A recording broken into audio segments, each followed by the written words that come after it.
মধ্যপ্রাচ্যের আকাশে আবারও যুদ্ধ আর কূটনীতির মিশ্র হাওয়া বইছে। সাম্প্রতিক সামরিক সংঘাতের পর ওয়াশিংটন ও তেহরানের মধ্যকার যে সম্পর্ক কোন দিকে মোড় নেবে তা নিয়ে বিশ্বজুড়ে চলছে নানা সমীকরণ। একদিকে চলছে তীব্র সামরিক শক্তি প্রদর্শন, অন্যদিকে উগিয়ে দিচ্ছে বন্ধুগণ। শুধু তাই নয়, আলোচনার টেবিলে বসার কূটনৈতিক আহ্বানও রয়েছে। হোয়াইট হাউসের সাম্প্রতিক বক্তব্যে এই দুটি বিপরীতমুখী অবস্থানের ইঙ্গিত পাওয়া যাচ্ছে। হোয়াইট হাউসের অবস্থান, চাপের মুখে কূটনীতির কৌশল।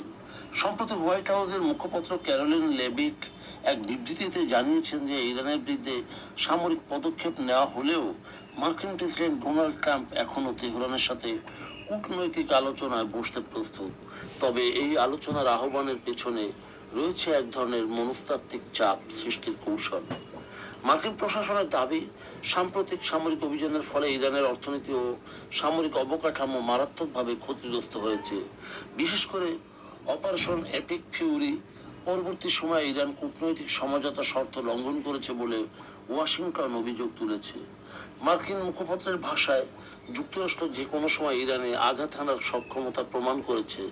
এই বক্তব্যে পরিষ্কার করে দেয় যে ওয়াশিংটন এখন তেহরানকে এক ধরনের শর্তহীন অথবা চাপের মুখে থাকা কূটনীতিতে বাধ্য করতে চাইছে। ইরানের কৌশল ও মাঠের বাস্তবতা। আমেরিকার এই কঠোর অবস্থানের বিপরীতে ইরান সাধারণত তাদের প্রতিরোধের কৌশল নীতি বজায় রাখে। অর্থনৈতিক নিষেধাজ্ঞা এবং সামরিক আঘাতের পরেও ইরান আঞ্চলিক ভূ রাজনীতিতে নিজের প্রভাব ধরে রাখতে বদ্ধপরিকর। মার্কিন দাবি অনুযায়ী ইরান অর্থনৈতিক ও সামরিকভাবে বড় ধাক্কা খেলেও তেহরান বিষয়টিকে তাদের সার্বভৌমত্বের উপর আঘাত হিসেবে দেখছে এবং যে কোনো আলোচনার আগে নিষেধাজ্ঞা প্রত্যাহার, পারমাণবিক চুক্তির মতো বিষয়গুলো নিজেদের স্বার্থ রক্ষায় নিশ্চিত করতে চাইবে। তবে একটি সফল কূটনৈতিক সমাধানের পথে বেশ কিছু বড় চ্যালেঞ্জও রয়েছে, যেমন পারস্পরিক আস্থার অভাব। অপারেশন এপিক ফিউরির পর সৃষ্ট কূটনৈতিক পর্যায়ে লঙ্ঘনের যে অভিযোগ মার্কিন প্রশাসন এনেছে তা দুই দেশের মধ্যকার আস্থার সংকটকে আরো গভীর করেছে। সামরিক বনাম কূটনৈতিক ভারসাম্য। একদিকে মার্কিন সামরিক শক্তির হুমকি, অন্যদিকে কূটনীতির প্রস্তাব। এই দুই বৈপরীত্য ইরান কিভাবে গ্রহণ করবে তা দেখার বিষয়, কারণ চাপের মুখে টেবিলে বসাকে তেহরান তাদের পরাজয় হিসেবে দেখতে পারে। আঞ্চলিক ও বৈশ্বিক প্রভাব।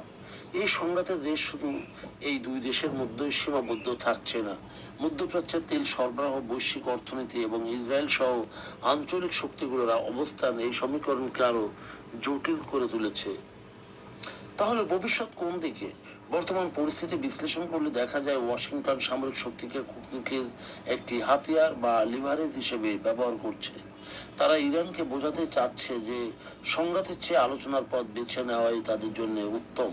তবে মধ্যপ্রাচ্যের জটিল বাস্তবতায় কেবল একপাক্ষিক চাপ সবসময় সুফল বয়ে আনে না। শেষ পর্যন্ত এই দ্বন্দ্ব আরো বড় সামরিক রূপ নেবে নাকি পর্দার আড়ালের কোনো সমঝোতায় পৌঁছাবে তা নির্ভর করছে ইরান মার্কিন এই প্রস্তাবের বিপরীতে কি ধরনের কূটনৈতিক চাল চালবে তার উপর।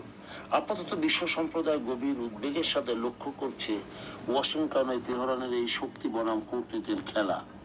বন্ধুগণ, যদি আমাদের এই তথ্য গল্প আপনার ভালো লাগে তাহলে লাইক এবং শেয়ার দিন এবং এখন আজ আমাদের সঙ্গে থাকার জন্য ধন্যবাদ। আমাদের ফলো দিন এবং সাবস্ক্রাইব করুন।